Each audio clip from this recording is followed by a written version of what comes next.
कि जनवरी में बालाई इलाकों में बर्फ़ पड़ी होगी तो लोग वोट कैसे देने आएंगे।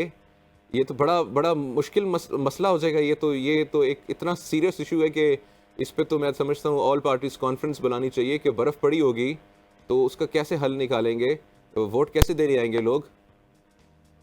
मौलाना फजलुर रहमान साहब भूल रहे हैं कि 3 फरवरी 1997 को भी इलेक्शन इस मुल्क में हो चुके हुए हैं। और अगर आज आप और हम बैठ के इस बात को देखें, इतने साल पहले क्लाइमेट चेंज का इतना बड़ा मसला नहीं था जो आज है कि सर्दी सुकड़ती जा रही है।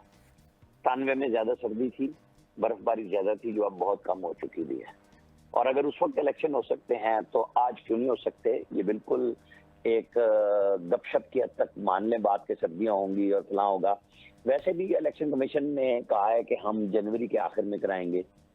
तो इतवार बनती है 28 जनवरी और दूसरी बनती है इतवार 4 फरवरी की। तो कोई मजायका नहीं है। इस मुल्क में पहले भी इलेक्शन हुए हैं, अब भी हो जाएंगे। असल बात यह है कि इलेक्शन अब होने चाहिए। इलेक्शन कमीशन अपना काम बतदरीज मुकम्मल करता जा रहा है। इब्तदाई हल्का बंदियों की फहरिस्तें आ चुकी हुई हैं सामने, और अब जिसको चेंज करना है उसके अंदर वो अपनी अपीलें कर रहे हैं, उनके फैसले होंगे और 30 नवंबर को